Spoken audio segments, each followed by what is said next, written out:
Oh, what an adventure! Get lost with Google Maps.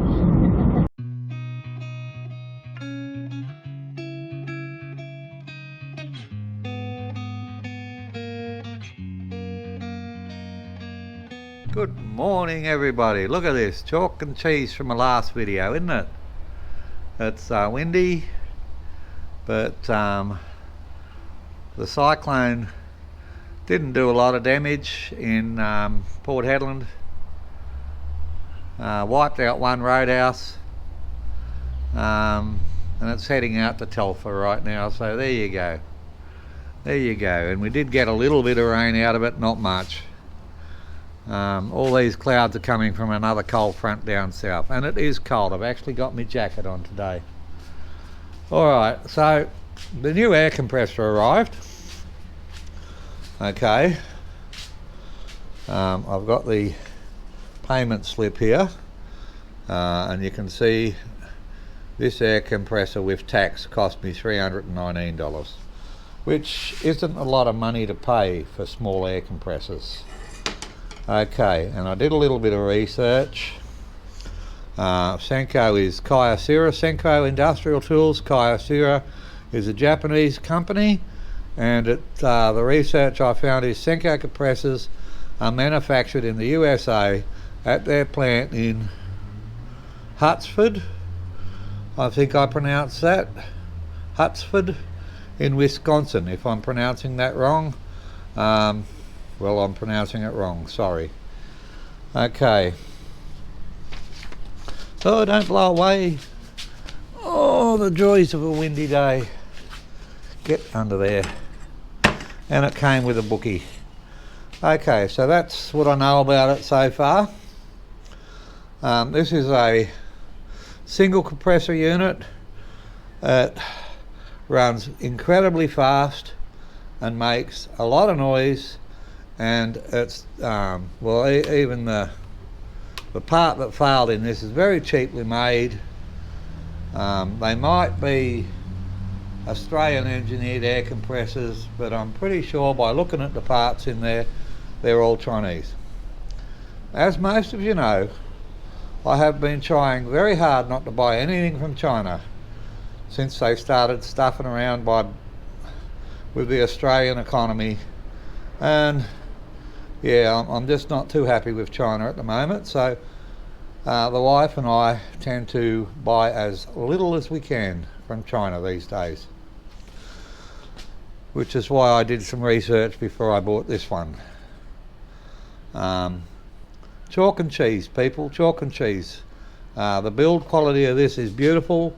It's got an excellent blow-off valve. The on-off switches here.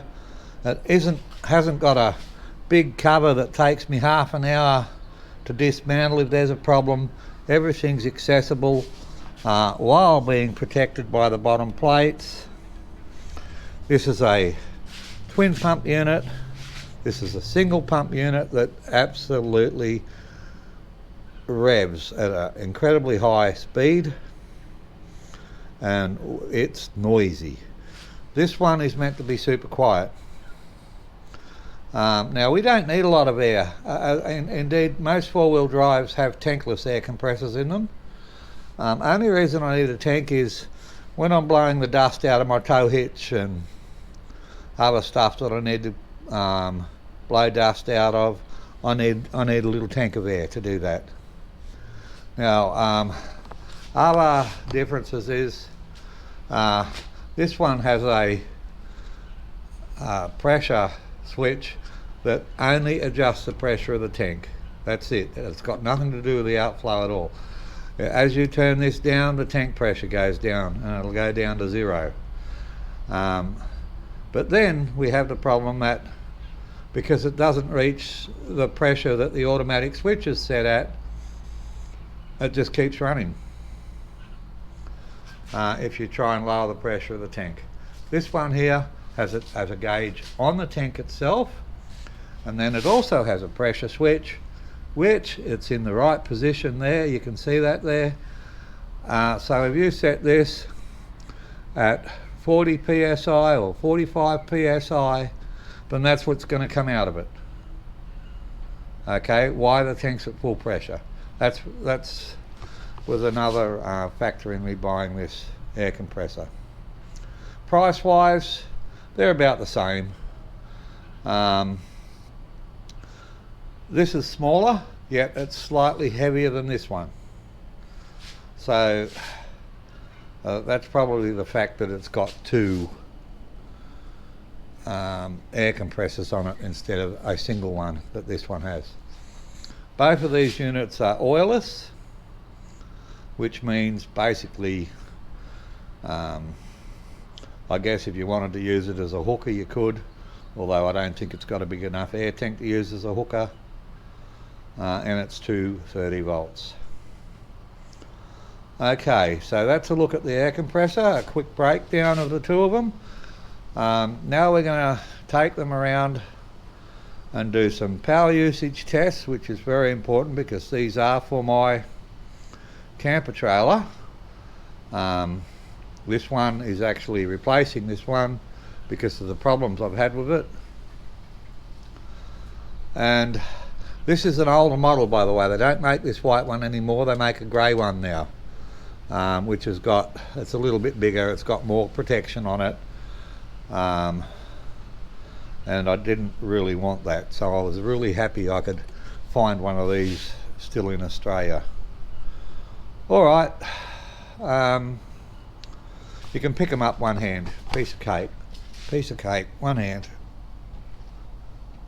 Sorry, I'm videoing and doing this by myself because it's too cold outside for my wife to come out as well.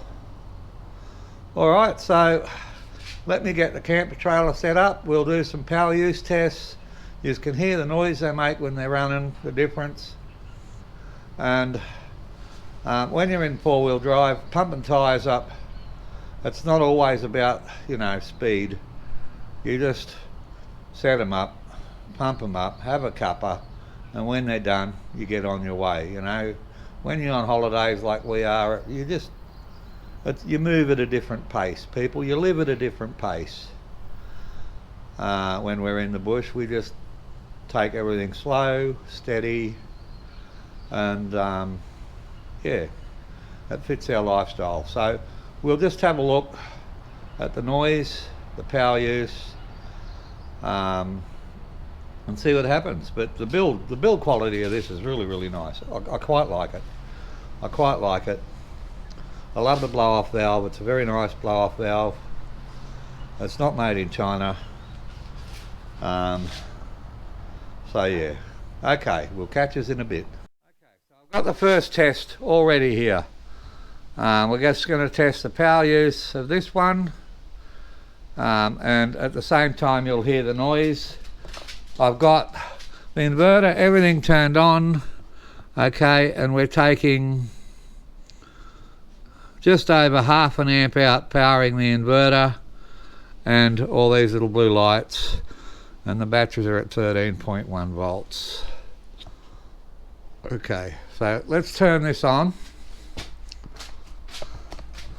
That valve's off.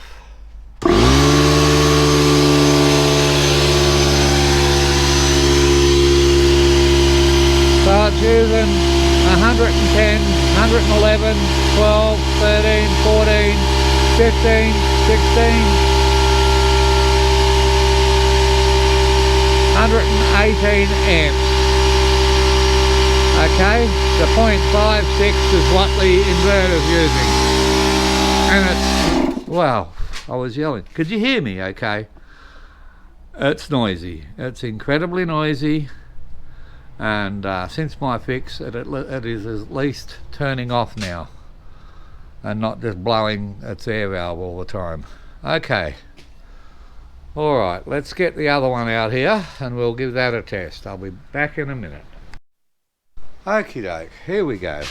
So we've got this one set up in the same spot, same lead, everything's the same. Okay, we're using 5.5. That's the amp drawer of the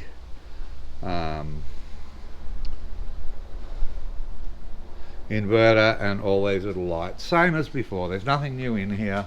Nothing new on it. Let's turn it on. Okay, it's on. It's pumping. Wow, it's quiet.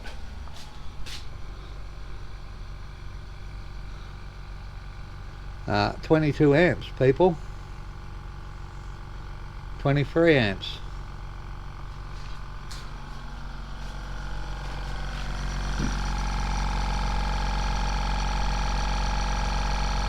Alright, it's not as quick as the other one, but I'll take that noise any day. You can actually have a normal conversation with this thing going. I use these for also for nail guns, for doing trim and all that sort of stuff inside, because of their very quiet noise. So it's taking about twice as long to get up to pressure. And there we go. And as you can see here,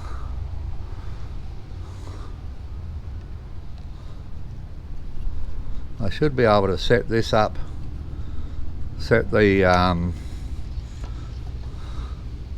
this up. I don't know, I haven't read the book yet, but that's got max in it. I need to let a bit of air out of it and then set this to 45. It doesn't matter, we run it, we'll be running it at full anyway, because I have a very good tyre pressure gauge that I always use on the tyres. Let's just hear this noise again, shall we?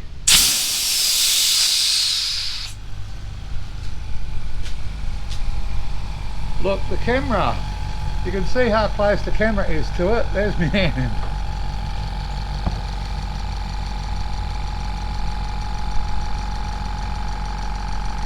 Look at that, made in Wisconsin. Congratulations, Wisconsin.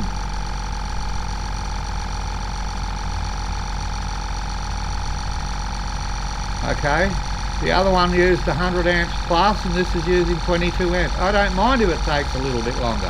I really don't.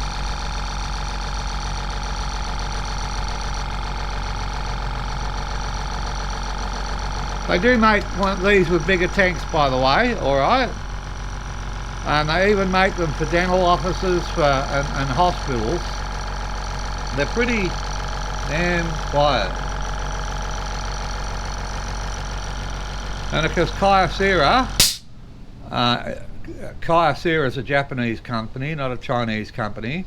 And Kyocera Senko is in America. And like I said, I told you where they make these at. So yeah, bliss. Because when you're camping in the bush and you're letting your tyres up and down, you know, you don't want the stress of something that's just so loud, and this you can hardly hear it. It's beautiful. What do you think of that, love? Did you hear that? No, she didn't hear it. She's just around the corner. Totally brilliant. Alright YouTube, hope you enjoy this little review. We'll do updates on this once we get into the bush and start using it. Keep safe everyone. Bye.